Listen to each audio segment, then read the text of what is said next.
Boa. Bom, vamos lá. Vamos entrar no tema, então, que a gente... Isso. Vamos falar propriamente dito do INSS, né? Ok. Então, com relação ao INSS, a gente tem algumas particularidades, né? A Perfeito. primeira delas é que muitas vezes acaba passando despercebido e as pessoas não fazem a devida vinculação, porque o INSS, ele é um imposto, né? Ele é um Sim. imposto e, como todos os outros impostos, ele tem o seu fato gerador, ou seja, Uhum. quando nasce a obrigação de eu pagar esse imposto, né? No caso do INSS, a gente tem na lei que diz o seguinte, que é uma contraprestação ao serviço prestado, ou seja, a partir do momento em que eu tomo o serviço de alguém e eu pago o salário a essa pessoa, seja ela até mesmo um prestador de serviços autônomo, nasce a Perfeito. obrigação de se pagar o INSS.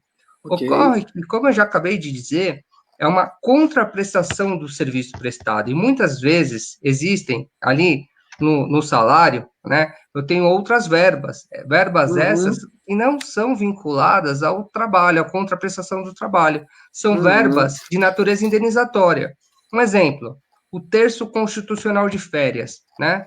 O terço Sim. constitucional de férias, ele é uma verba estritamente remuneratória, desculpa, indenizatória, né?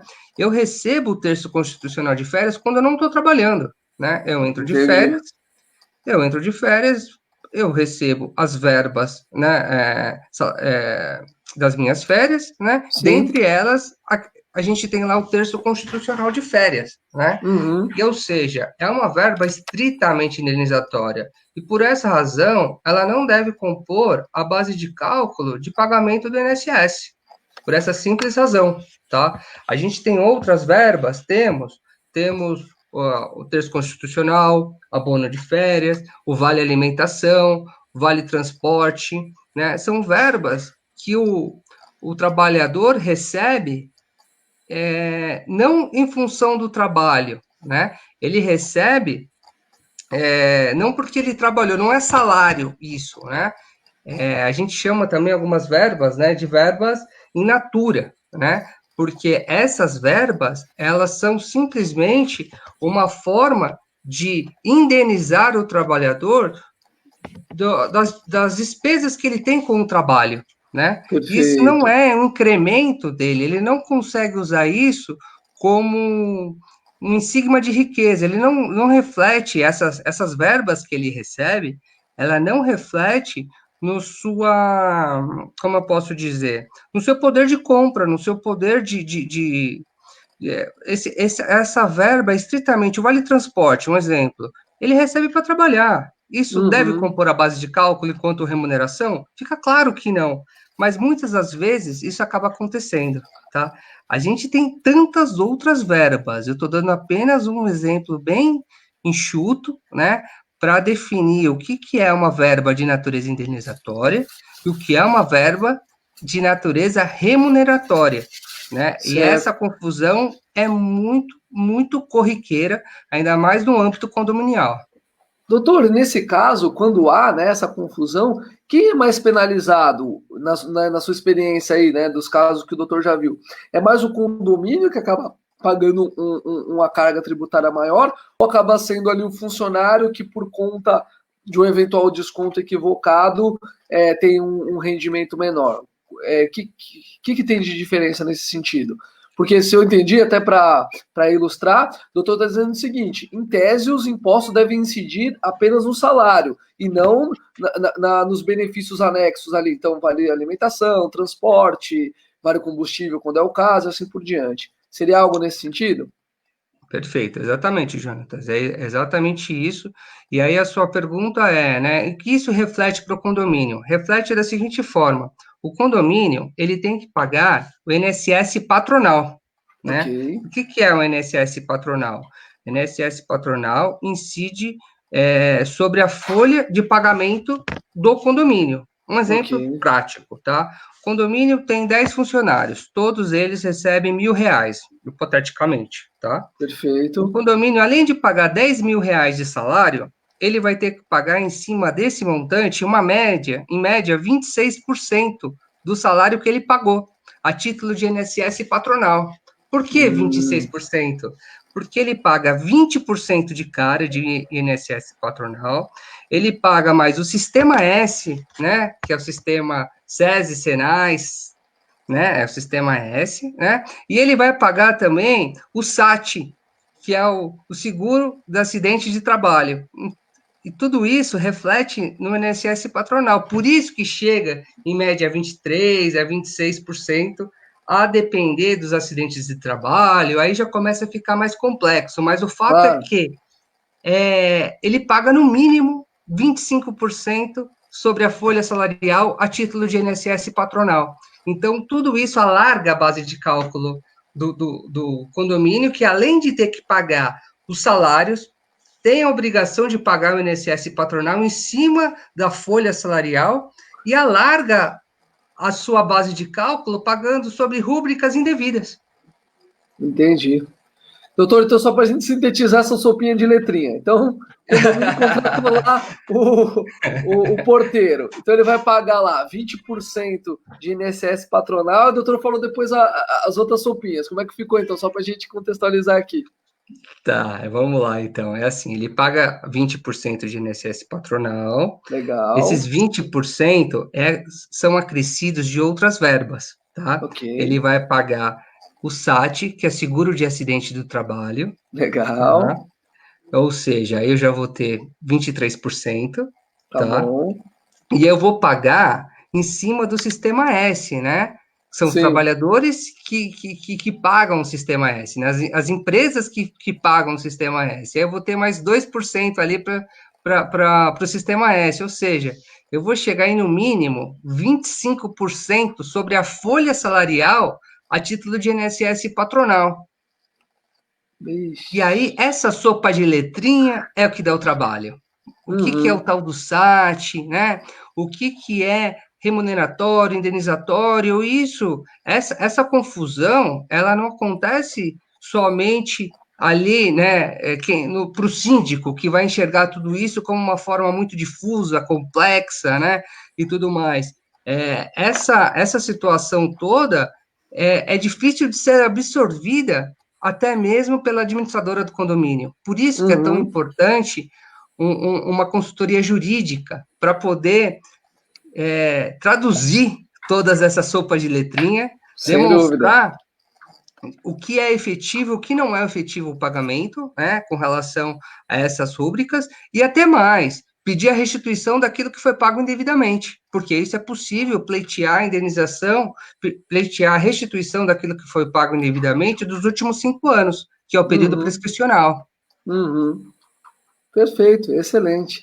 E, bom, e aí nesse sentido, vamos dizer, né, que o condomínio tem efetivamente pago, então vamos supor que o salário do cidadão é R$ 1.000, somando aí todos esses benefícios, iria 1.500. Um exemplo bem a Sim, esmo aí. E hipotético. aí, sim, e aí os 26%, vamos dizer, em tese, deveriam incidir nesses primeiros 1.000, mas acaba incidindo nos 1.500?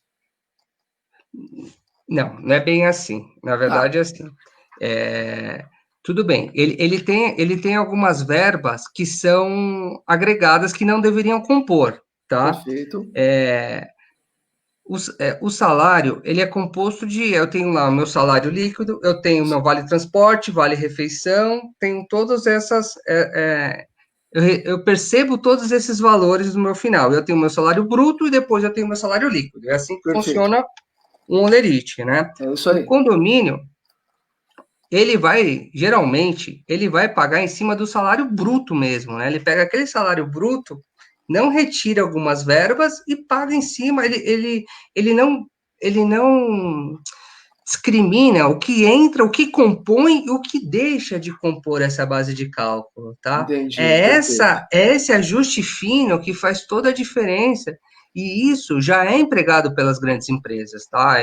Eu quero te dizer o seguinte, eu não estou inventando a roda, né? As grandes Claro. empresas, elas já praticam isso, porque é o que a lei determina, mas outras tantas, na dúvida, cobra, paga, na dúvida, paga. Isso Uhum. acontece muito com contabilidade, fala, e aí, tira, não tira? Será que eu vou ter algum problema com a Receita Federal do Brasil, né? O pessoal tem muito medo, né, do, Sim. do- da Do leão Receita. e Fala, tudo então, mais.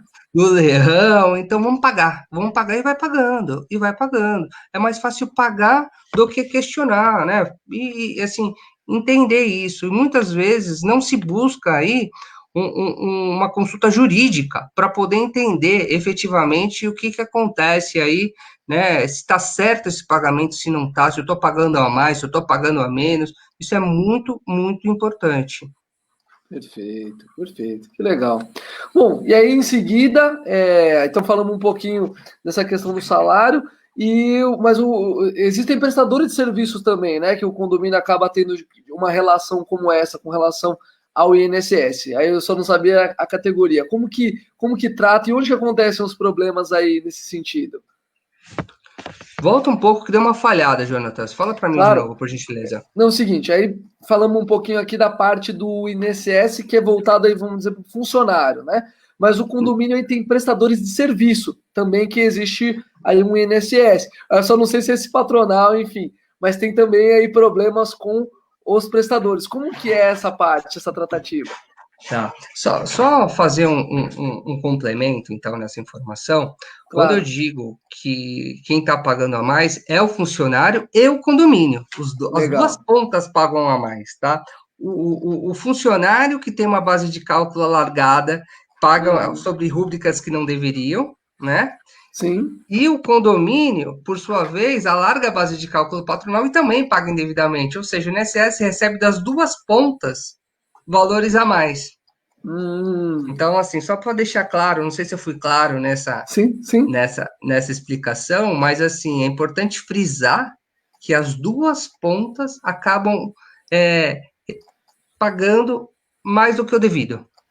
E aí, doutor, então esse seu reforço me diz o seguinte: então o condomínio, né, que é o nosso exemplo aqui, fica frágil duas vezes. A primeira de estar pagando mais e a segunda de estar cobrando indevidamente, porque naturalmente que o trabalhador não vai ter como se defender nesse sentido, né? Então aí ainda gera um Sim. outro passivo. É porque a obrigação do recolhimento do INSS do funcionário é do empregador, né? O empregador não recolhe, ele não tem um carnezinho que ele vai lá e recolhe o INSS dele, assim como um autônomo pode fazer. Sim, O trabalhador, ele simplesmente trabalha e a obrigação tributária pelo pagamento do INSS do funcionário é da empresa. Ela faz a retenção na folha de pagamento e se responsabiliza por pagar aquele INSS, contribuir através do NIT daquele funcionário. É assim que funciona na prática, né?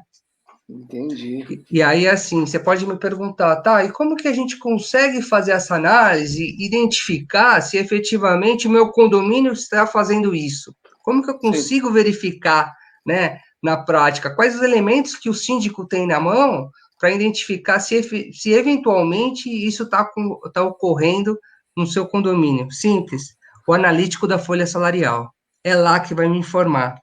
Quando eu pego Legal. um analítico da folha salarial, no final desse analítico, eu tenho um resumo de todas as rúbricas que eu paguei, tá? E Uhum. nessas rúbricas, nesse resumo, é que eu consigo visualizar se essa base de cálculo está alargada ou não. É dessa forma.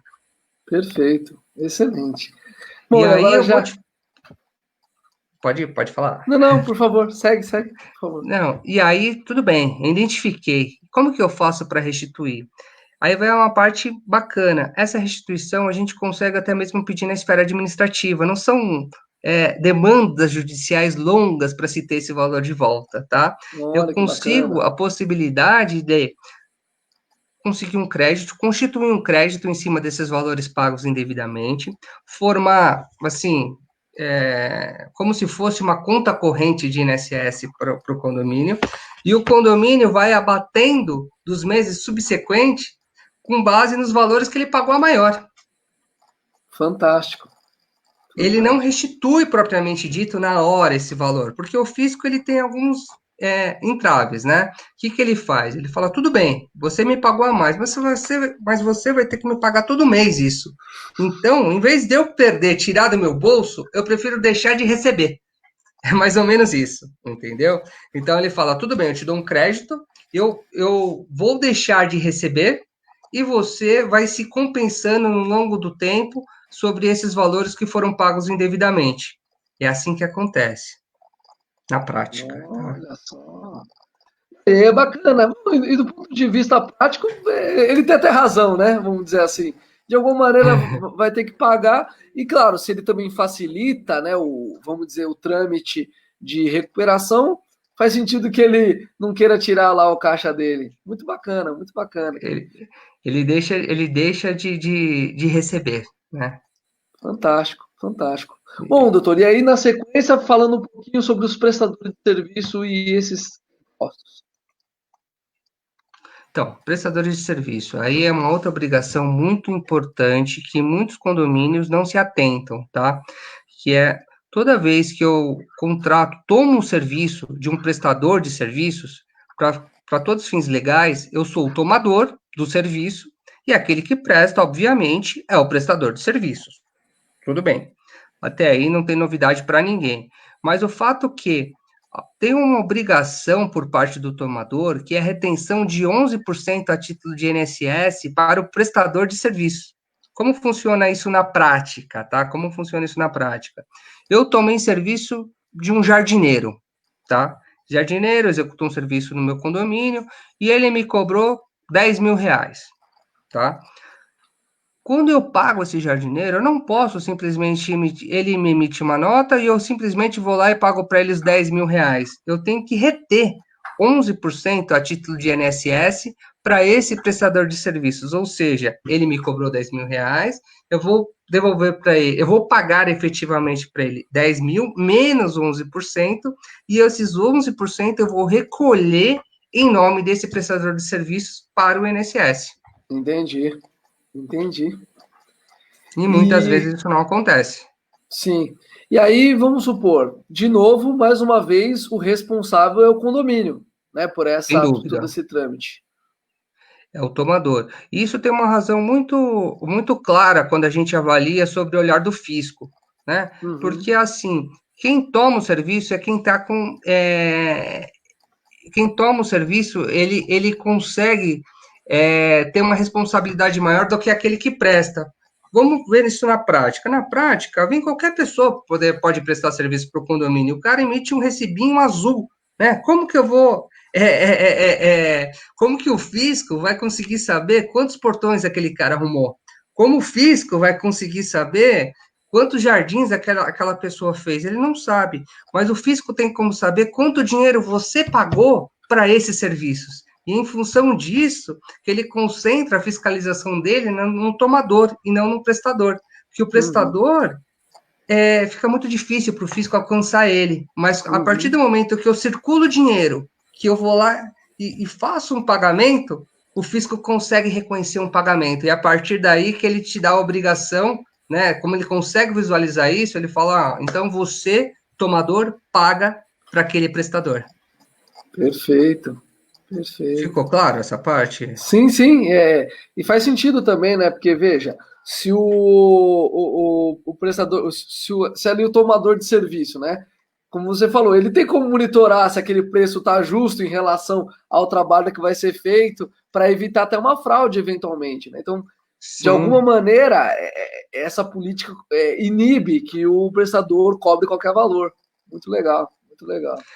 Então, essa é a ótica do fisco, né, com relação ao prestador. Então, isso, né, da importância, né, em função dessa obrigação e dessa forma como o fisco enxerga o condomínio, é que ele dá essas obrigações e, mais do que isso, ele penaliza de forma, assim, bem, como posso dizer, ele penaliza aquele que deixa de fazer o que é obrigado a fazer. Uhum. Ele penaliza. Então, assim, existe uma série de multas, né? Que pode complicar com certeza a vida do condomínio, porque para ele acertar, né, toda essa situação é bem difícil na prática, viu? Até te perguntar isso, doutor, se você tem uma ideia aí, claro, uma ordem de grandeza com relação a alguma multa que o condomínio está sujeito aí, não fazendo um recolhimento adequado. Na verdade, é assim, te confesso que de cabeça, o valor exato da multa, eu não sei te dizer agora, assim, de cabeça, Não, tá? que isso. Mas, assim, A multa ela não é baixa, isso eu posso te dizer, tá? De Tá. cabeça eu não tenho um Não, não tem percentual problema. exato. Mas o que eu quero dizer também, que é importante lembrar, que muitas vezes o prestador de serviço, ele entende que o tomador está pegando esse dinheiro para ele, porque a gente tem diversos tipos de prestadores de serviço, e tem alguns prestadores de serviços que não têm tanto conhecimento jurídico, técnico, e fala, como? Eu cobrei 10 mil, como que você não vai me pagar 10 mil? Eu não pago o INSS para mim, eu não quero pagar, eu não vou pagar isso, né? Então, assim, isso acontece na prática. O fato é que esse valor que foi destacado na nota a título de retenção de INSS, esse prestador ele se acredita para o próprio pagamento do INSS dele. Qual que é a lógica do fisco? A lógica do fisco é como que nasce a obrigação de se pagar INSS? Através da contraprestação de um serviço. Ou seja, se eu estou colocando mão de obra para trabalhar, esse prestador, obviamente, vai ter INSS para recolher também. Mais uma vez, o fisco fala: será que ele vai recolher? Será que esses funcionários estão registrados? Mas deveriam. Então, o que, que eu faço? Eu retenho 11% e o prestador se acredita desse valor que foi retido para pagar o próprio INSS dele, do prestador de serviço. Isso ficou claro? Então, só para a gente ver se ficou alinhado. Então, o fisco ele pressupõe que o prestador de serviço ele não vai conseguir fazer a comprovação, então ele direciona ali o olhar dele mais para o prestador de serviço. Seria mais ou menos isso? Ou desculpa, para o Para o tomador de tomador. serviço? Eu vou te dar um exemplo lúdico disso, tá? Um exemplo até de faculdade, para ficar, eu Legal. acho que um pouco mais claro, assim, até uma historinha. O que que acontece? Tem lá uma empresa de laticínios que compra leite. E quem vai vender o leite? É a pessoa que criou a vaquinha dela e vai vender o leite lá pro geralmente para uma cooperativa de leite, né? É isso aí. Como que o fisco vai saber quantos litros aquela vaca produziu de leite? Não tem como saber. Mas ele sabe quanto que a cooperativa comprou de leite. Então, o que, que ele faz? Ele vai lá e tributa a cooperativa diante de notas que ela emitiu de compra de leite. Então, ela vai pagar vai pagar todos os tributos dela e daquele que vendeu para ela. Isso é chamado de substituto tributário, tecnicamente falando. O Entendi. substituto tributário é mais fácil de ser enxergado para o fisco e ele assume a responsabilidade daquele que está abaixo dele para pagar o tributo para o fisco. Ficou mais claro? É meio Sim, complexo sim. isso, né? Não, por isso que eu falei, pô, o doutor tá de parabéns ter ingressado nessa área aí, fantástico. Doutor, É então bem para a gente falar um pouquinho de IPTU, que também é um tema bastante doloroso aí, é claro que nesse caso, menos para o condomínio, mais para o condômino, mas que é algo que também dá grande dor de cabeça, principalmente ali no começo do condomínio, às vezes o IPTU, ele tá lá do terreno, depois área construída, isso sempre costuma dar uma confusão danada. Então, se o doutor puder falar um pouquinho a esse respeito. Bacana, vamos lá então, Jonatas. O que que acontece de uma forma até meio comum ultimamente, né? A gente vai falar agora, vou usar como exemplo, um condomínio que foi recentemente entregue, tá? Perfeito. Esse condomínio, né, via de regra, tem uma matrícula mãe, uma matrícula maior. A partir dessa matrícula maior, eu construo um prédio. Depois que eu construo esse prédio, eu individualizo as unidades autônomas daquele condomínio. Perfeito. A rigor é isso, né? E aí, obviamente, com todo esse tempo da construção, até mesmo o desmembramento das matrículas individuais, eu tenho que pagar IPTU, né? O fato gerador do IPTU é ter um bem, né? Uma propriedade, né? Então, eu tenho que pagar o IPTU. Ocorre que não são raras as vezes que a construtora não paga o IPTU da matrícula mãe e faz o desmembramento das matrículas descendentes, né? Chamadas descendentes, que são nada mais, nada menos que as matrículas de cada apartamento que foi gerada. Ocorre Perfeito. que o não pagamento da matrícula mãe acaba onerando a matrícula descendente. Por quê? Embora a pessoa que adquiriu essa unidade autônoma, esse apartamento, né? Ele adquiriu o apartamento, ele vai lá e contribui todo mês paga anualmente o seu IPTU. Se houve uma dívida da matrícula mãe, quando ele for efetuar a venda desse condomínio, ele não vai ter a CND, não vai ser a certidão Hum, de dívida, de negativa de dívida.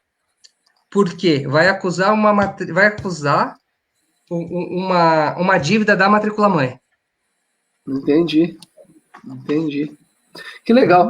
E, doutor, uma coisa que acontece bastante em condomínio em implantação, é claro que a gente foi até aí quase pro final da história, né? Mas até um pouquinho antes de acontecer esse desmembramento, acontece muito do condomínio como um todo pagar uma parte dentro do boleto por Sim, conta de. E consegue, doutor, contextualizar para nós um pouquinho nesse sentido? Porque esse período que gera muita dúvida no condômino, porque ele fala assim, poxa, mas por que eu tenho que pagar no boleto? E é pior, né? Porque quando individualiza, além dele de aumentar bastante o valor, algumas vezes a prefeitura cobra algo retroativo, né? E aí a confusão fica tamanha. Se o doutor conseguir contextualizar um pouquinho. não, sim, sim. Eu vou até te dar um caso prático, tá? Tem um condomínio que recentemente eu tive o êxito numa causa, tá? E que Legal. ocorreu exatamente isso, exatamente essa situação. Tinha uma dívida da matrícula mãe, de responsabilidade da construtora. Essa Uhum. matrícula mãe não honrou a dívida de IPTU e houve desmembramento. E aí ocasionou todo esse problema. Mas aí a pergunta foi exatamente como que funciona, né? Como que se dá na prática quando eu tenho lá uma matrícula mãe e aí tem os novos moradores, não ocorre o desmembramento, isso ocorre, sei lá, no meio do ano, em junho, e aí a Sim. pessoa acaba pagando o IPTU da unidade dela do ano inteiro e já estava pagando o IPTU da matrícula mãe até meados de junho, né? Um É isso exemplo aí, por hipotético exemplo. aqui. E aí pagou Nasceu em duas janeiro. vezes. Pagou duas vezes. Fala, pô, eu já paguei e agora vem a prefeitura me cobra em junho o que eu já paguei em janeiro pela matrícula mãe. Isso está certo? É óbvio que não está certo, né? É óbvio que isso não está certo. E a gente tem as medidas judiciais cabíveis. A prefeitura, ela não facilita, tá? Ela é voraz. Ela quer receber de todo lado, de toda forma, duas, três vezes se deixar, ela vai receber. E isso dá uma bela de uma dor de cabeça. E aí os processos administrativos, que é um primeiro caminho que a gente busca, né, para tentar resolver essa questão, Uhum. muitas vezes a gente não obtém êxito. A gente tem as mais esfarrapadas desculpas por parte do fisco, essa é a grande verdade, e acaba-se que a gente não consegue isso na esfera administrativa, e a resolução somente ocorre judicializando a causa. Infelizmente, Puxa essa é vida. uma grande realidade vivida. E aí sim, e aí a gente tem que contar com um tempo cruel do judiciário, porque demora. Não é rápido, não é rápido. Isso é um lado bem complexo, tá? Mas o que que acontece, né? Qual que é o meu conselho, né? Para que você consiga fugir desse tipo de situação e consegue, pelo menos, analisar, até mesmo o síndico, quando pega um empreendimento novo, é importante que ele saiba se existe dívidas na matrícula mãe, até mesmo para saber de que forma ele vai orientar os condôminos e mostrar que ele tem conhecimento, né, nem que seja mínimo aí tributário, e sinalizar os problemas que vão surtir durante a sua gestão, né? Então, volto a te dizer o que a gente começou, que eu falei lá no começo. De que forma ele consegue se precaver e se antecipar a uma situação dessa? Eu vou te dizer que é muito simples. Tem é disponibilizado no site da prefeitura um documento chamado Demonstrativo Unificado do Contribuinte, o chamado DUC, tá? Boa. Através desse documento, que é disponibilizado no site, através do número do contribuinte do imóvel, eu consigo saber as dívidas que constam nesse imóvel. E muitas vezes as pessoas não fazem isso, não analisam, né? Mesmo não é por desconhecer, ninguém informa, ninguém fala, né, que existe esse tipo de consulta, e aí acaba passando despercebido, e quando que vem à tona esse tipo de situação? Somente quando alguém vai vender um apartamento. Uhum. Porque quando vai vender, acusa dívida de IPTU. Ele fala, como tem dívida de IPTU? Eu paguei todo o IPTU, eu não devo nada de IPTU. Tá errado, vai puxar, vai pegar lá tudo. Não, tá pago. Não, tudo bem, você pagou. Mas quem não pagou foi a construtora. Fala, pô, mas eu sou responsável disso? A prefeitura fala que é, mas a lei diz que não. Olha. A lei diz que não. Fato é que as ações nesse sentido, a gente consegue êxito por conta dessa arbitrariedade e ilegalidade por parte do fisco, cobrando indevidamente daquele que nada deve. Então, a gente consegue, sim, resolver, volto a dizer, na esfera judicial, né, não dá para resolver isso administrativo, não é que não existe elementos.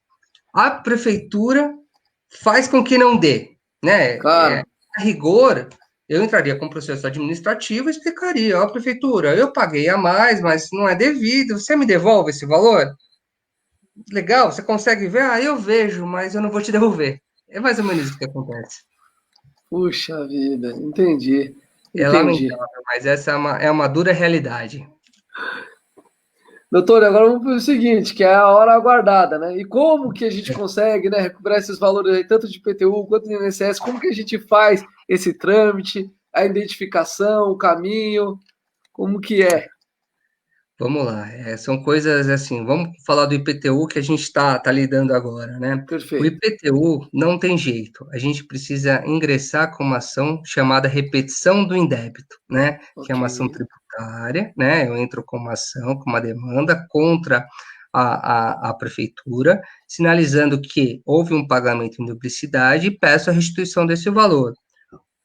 Existe um lado bom e um lado ruim, né? Se eu falo de uma dívida de até 60 mil reais, eu consigo que seja pago isso em dinheiro, efetivamente em dinheiro, por parte da prefeitura. Acima de 60 mil reais, o pagamento se dá tão somente com precatórios. E aí começa uma outra briga. Você entende? Doutor, só para a gente contextualizar para a turma, explica o que que são essas precatórias, doutor, só para a gente deixar aqui. Tá, então vamos lá. O que é o tão famoso precatório, né? Todo mundo já ouviu falar, agora, o que é exatamente um precatório? Um precatório, ele funciona assim, o Estado, a prefeitura, ou até mesmo a União, quando perdem uma ação, eles não pagam em dinheiro, não é como eu cobrar, eu estou cobrando o João. O João me deve, aí eu ganhei a ação, o João tem que me pagar a ação, né? E o que ele vai fazer? Quando eu faço uma execução dessa sentença, ele vai me pagar em dinheiro, né? Agora, quando a gente fala de um ente, né, público, este não. Este tem algumas prerrogativas legais, e uma delas é eu paguei, ok, eu sei que eu não posso recorrer, eu vou te pagar, mas eu vou te pagar daqui 5 anos. Então você entra numa fila que eu tenho um monte de gente para pagar, você vai entrar nessa fila para você receber. Eu vou te emitir um precatório e eu vou orçar esse precatório e eu vou orçar esse precatório seu aqui para a gente estar em 2020, eu vou orçar esse precatório para 2025.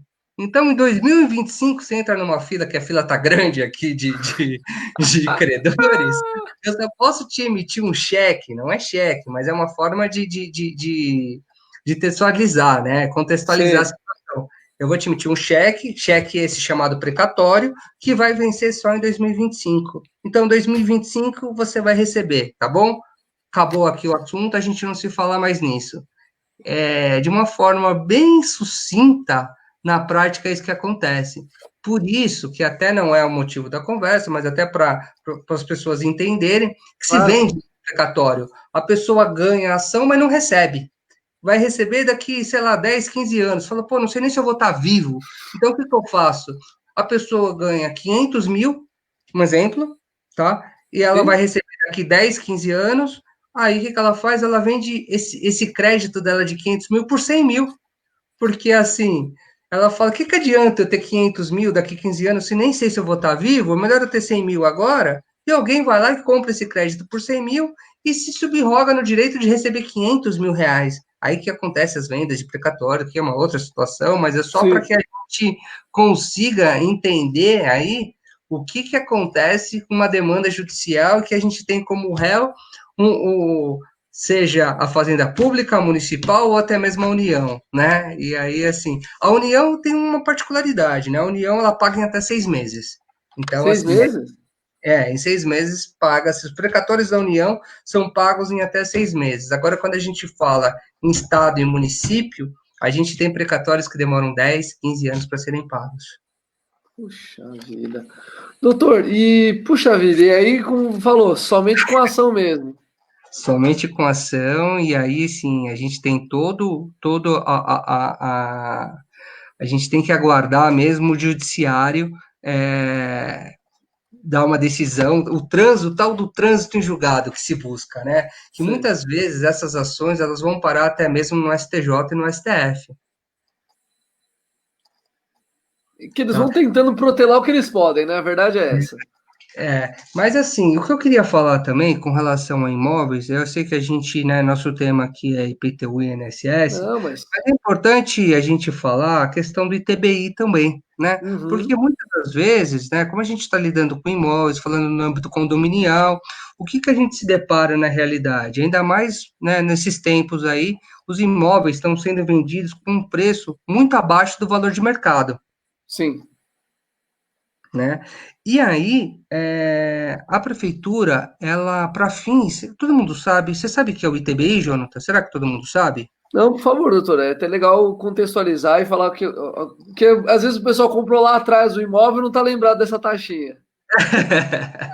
Não, bacana. Então vamos falar um pouquinho, né, no âmbito propriamente do imóvel, né? Que a gente está falando de IPTU, que está vinculado ao imóvel, e existem outros tributos, dentre eles aí é o ITBI. O ITBI é um imposto de transmissão de bens imóveis, tá? Esse Uhum. imposto de transmissão, ele é pago pelo comprador ao adquirir um bem. O comprador, eu, Alexandre, vou comprar um bem, eu compro esse bem, eu pago para o vendedor, e a partir do momento que eu adquiro esse bem, nasce a obrigação tributária de se pagar o ITBI, Uhum. Imposto de Transmissão de Bens Imóveis. Foi transmitido esse bem para o meu nome? Ok, eu pago o ITBI. Qual é o valor do ITBI? O valor é 3% sobre o valor venal de referência. O que é um valor venal de referência? É um valor que a própria prefeitura atribui a um imóvel, dizendo que esse valor é um valor de mercado do imóvel. Ela atribui com parâmetros internos que a gente não sabe exatamente como ela chega nisso, tá? Ah, Mas ela te diz que aquele seu imóvel que você pagou 500, que você pagou 300 mil vale 500. Ela fala, ó, vale 500, mas eu paguei 300. Falei, não quero saber. Você me paga 3% em cima de 500 mil, porque eu estou falando para você que o seu imóvel vale 500. E é assim que acontece na prática. E aí você tem que pagar 3% em cima de 500 mil, sendo que você pagou 300 mil naquele imóvel, 350 mil, 400 mil. Isso acontece muito, muito e muito. Nesse caso, é mais fácil. Por quê? Porque quando a pessoa vai comprar um imóvel, a gente impetra um mandado de segurança. E esses mandados de segurança, o último mandado de segurança que eu impetrei sobre essa situação, a liminar, acredite se quiser, Jonatas, eu dei entrada, eu impetrei esse mandado de segurança de manhã. À tarde, a gente estava no escritório, falei, dá uma olhada no processo, vê como é que tá. Já foi deferida a liminar, em ô horas louco. em horas, em horas. Por quê? Porque é uma arbitrariedade. Já foi reconhecido como inconstitucional essa postura da prefeitura em querer tributar acima do valor da transação. Né? Não tem cabimento ela dizer que o valor é a mais da que efetivamente você pagou. E esse valor pago, né, ele consta averbado na matrícula do imóvel, porque quando eu compro um imóvel, consta lá averbado o valor efetivamente que eu paguei no imóvel. Agora, querer tributar sobre o que não foi pago é um absurdo e isso a gente vem conseguindo obter êxito nas demandas nesse sentido. Excelente, excelente. E o que acontece nesse caso? O... a pessoa que comprou, ela consegue se defender de alguma maneira? Ela consegue questionar esse valor venal? Tem algo que ela pode fazer nesse sentido? Como eu disse, a gente tem que impetrar o mandado de segurança, Tá. Mas aí porque também é complicado, né? O trâmite todo, porque o cara falou que vale 500, mas eu paguei 300, né? então, é assim, complicado para quem compra, que se vê compelido a pagar algo que não deve, né? E aí você Sim. se sente injustiçado diante da arbitrariedade que você sofre sem nada dever, né? É assim, sem nada Uhum. dever, assim, da arbitrariedade que eles falam, ó, não me interessa quanto você pagou, me interessa quanto eu digo que vale o seu imóvel, é sobre isso que você vai me pagar. É Uhum. uma arbitrariedade tamanha, tamanha, e a gente consegue combater isso com bastante êxito no judiciário.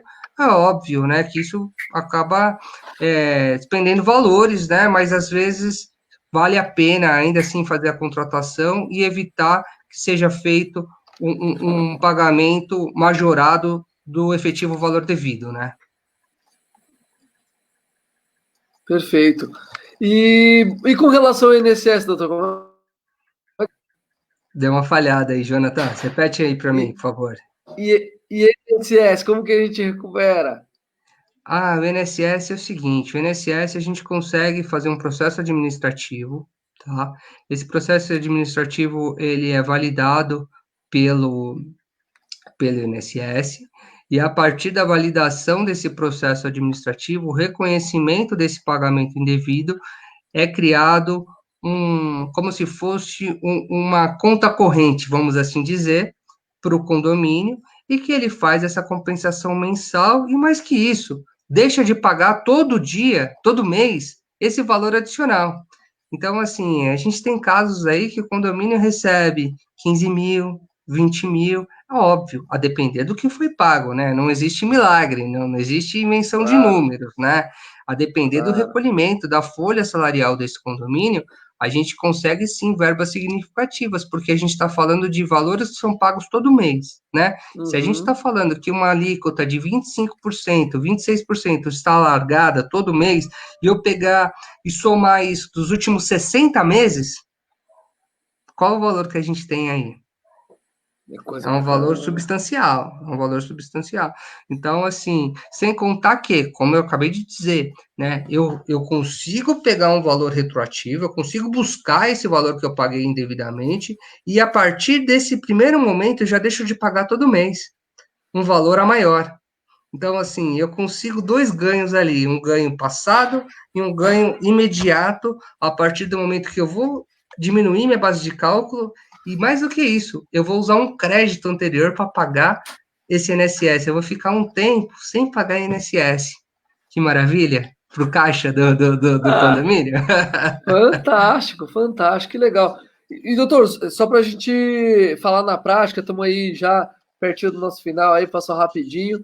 É o seguinte, então vamos imaginar que eu te contratei, né? Então, sou o Tá, síndico, te dei lá minha bacana, pasta. Como que é esse processo? O doutor o que que o doutor vai olhar, o que que vai identificar? Como que são o passo a tá. passo dessa recuperação? Bacana. Eu vou olhar a GFIP, né? A GFIP é o documento pelo qual é arrecadado o INSS, né? Deixa eu só avisar uma Quando. coisa. A turma do Instagram, falta 30 segundinhos para acabar aqui. Nossa equipe acabou de colocar aí o link. Esse papo nós estamos concluindo no Facebook, tá bom? Então, quem quiser, o link do Face está um pouquinho aí acima. Sábado tem condomínios no mundo. Semana que vem vamos falar aqui de individualização. Por enquanto, estamos aprendendo como recuperar os valores. A gente vai terminar esse papo lá no Facebook, tá bom? Então, até já, 10 segundinhos aí para acabar. Doutor, por favor, pode retomar. Vamos lá. A gente analisa a GFIP, que é o Ok. documento pelo qual o condomínio. Tá me ouvindo? Sim, tô ouvindo, pode falar, por favor. Bacana. A gente. Alô, tá ouvindo? Tô ouvindo, é Sumiu aqui que. para mim. Não, subiu Tá. só no Face, agora Desculpa, só no Insta, agora no Face estamos aqui, tá tudo bem. Tá, bacana. Então vamos lá. Eu analiso a GFIP, né? E analiso também o analítico da folha salarial. primeiramente o analítico, que é lá que eu vou conseguir identificar se existem rúbricas de natureza indenizatória que foram pagas indevidamente. A partir Legal. daí, eu vou verificar qual é o crédito, vou confrontar com o valor efetivo que foi pago, e aí sim eu ingresso com uma medida aí, um processo administrativo, pedindo o reconhecimento por parte do INSS desse valor que foi pago indevidamente. Legal. E aí, só para a gente colocar na ordem. Então, quanto tempo, vamos dizer, você consegue fazer esse trâmite inicial? Da sua análise, do protocolo e do resultado médio aí, que é muito bacana realmente, né? Se de imediato você já reduz ali, né, os seus pagamentos, isso é muito fantástico. E aí, Sim. depois é só aguardar. Quanto tempo demora mais ou menos esse processo? 4 meses, em média. 4 meses, super rápido, sem dúvida, super rápido. Sabe por que que é rápido, Jonatas? Porque eu não estou questionando se é devido ou é indevido. O próprio INSS reconhece que esse valor é indevido. Eu até brinco que ele funciona como aquele cliente mau caráter que pega um troco e indevidamente e vai embora. Aí quando você chega para ele, né, você, o comerciante, chega e fala, ó, Sim, você pegou um troco indevido, me devolve esse dinheiro. Você vai lá e devolve, o fisco vai, o cara vai lá e devolve o dinheiro, né, o cliente. É a mesma sim. coisa do fisco. Ele sabe que recebeu indevidamente. Quando eu mostro para ele que eu paguei sobre rúbricas indevidas e que ele recebeu esse valor, ele fala: não, tudo bem, então você tem o direito de receber esse valor de volta. É mais ou menos assim. Entendi, entendi. Ah, então, de Eu estou fato, sendo bem pragmático, tá? Estou não, esquecendo claro, todo o juridiquês. A minha não, função aqui é passar informação, simplesmente, doutor, né? perfeito, é isso mesmo. Não, muito legal e até agradeço, na verdade, que consigo falar essa linguagem que nós consigamos captar melhor. Então, só para alinhar, na verdade é o seguinte: então o doutor vai lá, faz essa identificação, entra com o protocolo e como eles sabem que receberam errado, de alguma maneira eles devolvem ou pelo menos anuem, né? Pelo que o doutor falou, na verdade, raros são os casos onde efetivamente o condomínio tem um aporte, né? A maior parte das vezes entra como esse desconto e aí a partir dali também a ausência de pagamento, certo? Sim, é claro que existem algumas particularidades. Vamos Uhum, supor, um exemplo prático. Eu tinha lá 15, 20 funcionários no meu condomínio, não sei qual é o porte do condomínio, e aí a claro. gente definiu por bem que o meu condomínio vai ser terceirizado, né? Todos os funcionários serão terceirizados, o condomínio não quer ter mais nenhum funcionário. Uhum, Óbvio que nesse caso, o condomínio não tem como se compensar de dívidas de valores pagos a título de INSS, uma vez que ele não tem mais esse encargo, sendo que ele optou por ter funcionários terceirizados. Nesse perfeito. caso, eu falo para o fisco, eu recebi, eu paguei a mais, mas eu não tenho mais como compensar. Eu preciso desse dinheiro, preciso da devolução em dinheiro, porque eu não vou ter meios de fazer compensações mensais. Nesse tipo de situação, a gente pede a devolução em dinheiro. Perfeito, perfeito. Que legal, doutor. Doutor, aí chegando aqui já mais ou menos próximo aí do nosso fim, doutor, tiver algumas considerações finais a fazer, por favor, microfone aberto. Não, eu acho que foi bacana o nosso papo, e o que eu gostaria de só acrescentar aqui, como a gente está Claro, falando de tributos com relação a imóveis, a gente falou de INSS, né, que não se refere a imóveis, mas a gente falou de sim, IPTU, falamos sim. do ITBI, e é importante consignar também que muitas vezes o ITCMD ele é pago indevidamente, o valorizar maior, tá? Uhum. Isso é importante que seja dito, né, porque muitas vezes você, até mesmo alguém passa por uma situação dessa, um próprio ente falece, ocorre aí uma herança, ou tem esse conhecimento que faleceu algum condômino, né? E aí acaba, por qualquer razão, isso chega ao ouvido do síndico, né? E é importante que o síndico demonstre que ele tem conhecimento, né? Que ele detém um conhecimento aí de macro com relação a tributos, dentre eles o IPTU, e que existe uma outra arbitrariedade nessa situação, no caso do ITCMD, que o fisco ele pede que seja, ele usa como base de cálculo, aqui em São Paulo, o estado de São Paulo, né, a fazenda do estado, ela usa como base de cálculo do ITCMD o valor venal de referência. Sabe aquele valor que a gente já falou agora Sim, sobre o sim, ITBI? perfeito. Né? Que é um valor que a prefeitura atribui àquele bem e diz que aquele bem vale X, né? Uhum. Mas o fato é que a lei define que, no caso do ITCMD, a base de cálculo tem que ser o valor venal que consta no IPTU, que é muito diferente do valor venal de referência. Você já teve a Entendi. oportunidade de analisar um valor venal de IPTU e um valor venal de referência? Você chegou a ver alguma vez isso, Jonatas? Doutor, Na tentei ver prática? no meu próprio imóvel, mas não tive sucesso. Então, eu quero te dizer o seguinte, que essa diferença, ela é mais ou menos de 40%, tá? Entre o valor venal do IPTU e o valor venal de referência. Imagine a diferença que isso dá se a gente leva em consideração que o TCMD é 4% e não apenas 3% como valor venal, como é utilizado para o ITBI. Tenta Uhum. imaginar a diferença que isso pode dar no pagamento de um TCMD no caso de um inventário. Nossa, surreal. É muita coisa. Então, Esse, assim, esse último imposto, doutor, não é tão conhecido. Se o doutor quiser discorrer, claro, de uma maneira, um breve relato aí sobre esse imposto, que ele não é tão conhecido quanto os outros, né? tá, o ITCMD é um imposto de transmissão causa-mortes, né? Ou seja, é imposto de transmissão por doação e causa-mortes. Como que funciona? No caso em específico que a gente está tratando aqui, significa de uma morte, um falecimento de um ente querido, essa pessoa faleceu e ela tem determinados bens em nome dela. Esses bens, obviamente, após a sua morte, vão ser transferidos para os seus herdeiros, né? Esse ato pelo qual se transfere o bem do decujus, do morto, para os herdeiros, nasce uma obrigação tributária, que é a obrigação de se pagar o ITCMD, Imposto de Transmissão Causa-Mortes, né?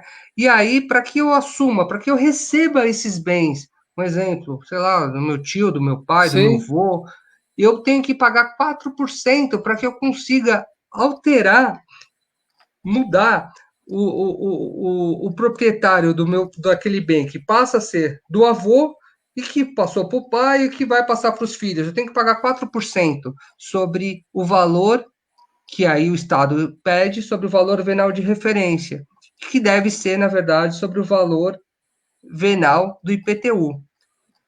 Deu para ficar claro, mais ou Não, menos, não, como deu que nasce sim. essa obrigação? Não, deu sim. E o que é triste, né? Eles tributarem.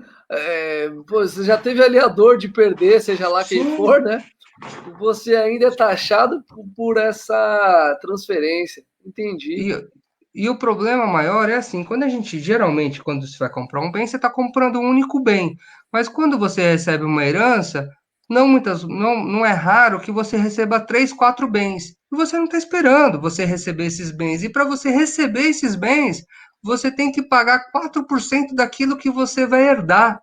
Então, assim, é bem complicado. O que acontece muitas vezes? Muitas vezes os herdeiros não têm esses valores e eles têm que se desfazer de um bem para pagar todas as despesas com relação a isso, para que eles consigam efetivamente transferir os demais bens para o nome dele. Olha Isso que que acontece na loucura. prática. E, doutor, até em cima desse detalhe, eu ainda não tive essa oportunidade de receber aí dos meus parentes milionários, mas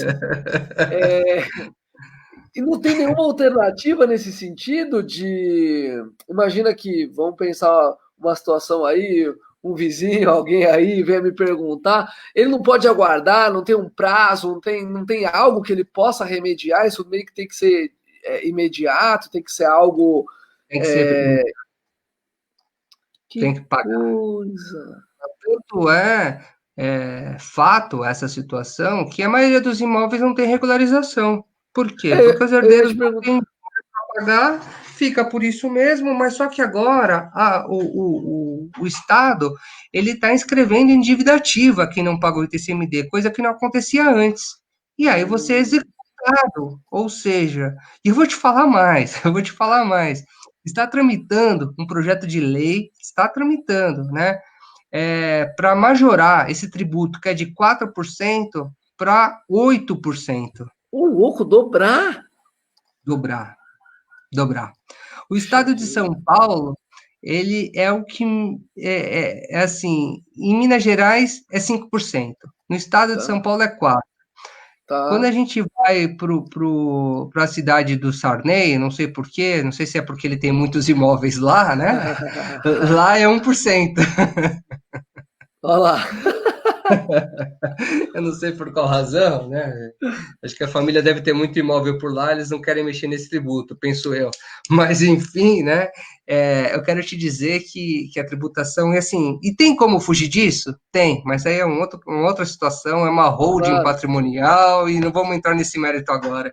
sem dúvida, mas e aí, só para a gente mais ou menos terminar com essa notícia quase triste, é, Mais é, triste que é, né? pois é, mas me diz uma coisa, então, se o. Qual que é a pena? O doutor já até adiantou, né, que estou Hum. colocando na dívida ativa, mas qual que é a pena? Então, esse meu vizinho perdeu algum parente e recebeu um imóvel, ele está lá morando. De repente, ele pode vir aí aleatoriamente ter seu nome colocado. O que mais de Ins- pena ins- pode acontecer? Ele pode ser inscrito na dívida ativa. A inscrição na dívida ativa já negativa ele para todos os fins de direito, né? Ele tem o nome dele já configurado ali no rol dos maus pagadores, não consegue nenhum financiamento, tem todos os impedimentos dos inadimplentes, né? Sim. A dívida ativa nada mais é que um título que habilita o fisco a executá-lo. Entendi, entendi. Você já recebe uma execução direta. Eu não vou discutir se você me deve ou não deve. Eu só falo para o juiz, ó, eu tenho uma dívida aqui daquele contribuinte, manda ele pagar. É só isso. O juiz só vai mandar o contribuinte pagar. Não vai ver se tem razão, se deixa de ter razão. A citação vem, pague em 5 dias, sob pena de penhora, o bloqueio de valores. É simples assim que vem para Nossa, o devedor. que loucura, cara. É Nossa. uma, é uma Bom, loucura, né? doutor, que notícia. Bom, tudo bem, já ficamos aqui com essa Um- notícia. uma bomba, né? Para Ma- terminar bem, Mais, né? mais uma vez te agradecer demais aí, doutor, pela participação, muito esclarecedor, muito legal. Vamos ver Bacana. se mais para frente a gente volta aí com algum caso prático para a gente falar aí um passo a passo. Foi muito bacana. Essa Sim, sopa de sim. letrinhas aí, pelo menos a gente conseguiu tirar um pouquinho aí do papel. Tá bom, doutor? Tá. Quando quiser despedir Bacana. aí da turma também, fica à vontade. Bacana, Jonatas. Mas antes de mais nada, eu agradeço demais aí a oportunidade da gente bater esse papo aí, discutir um pouquinho dessa sopa de letrinha. Espero que tenha contribuído. Eu sei que o tema não é dos mais fáceis de serem digeridos, mas é importante nesse primeiro momento que se tenha um norte, né? Saiba que existem outras situações e é aquela história, né? Você já consegue olhar de uma forma diferente com certeza, quando você olhar o INSS, você vai lembrar que pode ser que você esteja pagando algo a mais. Eu acho que se tiver essa informação guardada, para mim já foi válido aí esse nosso bate-papo. Perfeito. Maravilha. Então, vou agradecer também quem nos acompanhou aí até o momento. Lembrar que sábado nós vamos Condomínios no Mundo, ver como é que outros condomínios lidam aí com diversas questões. Talvez não vamos falar de impostos, mas a gente conhece lá como é que são as outras questões. Na próxima semana vamos falar aqui também, terça-feira, às 8 horas, sobre individualização de água. Então, forte abraço a todos. Doutor, mais uma vez, muito obrigado. Eu que agradeço, Jonathan. Uma boa noite a todos aí, Boa obrigado por noite. tudo. Até Até mais. mais, tchau, tchau.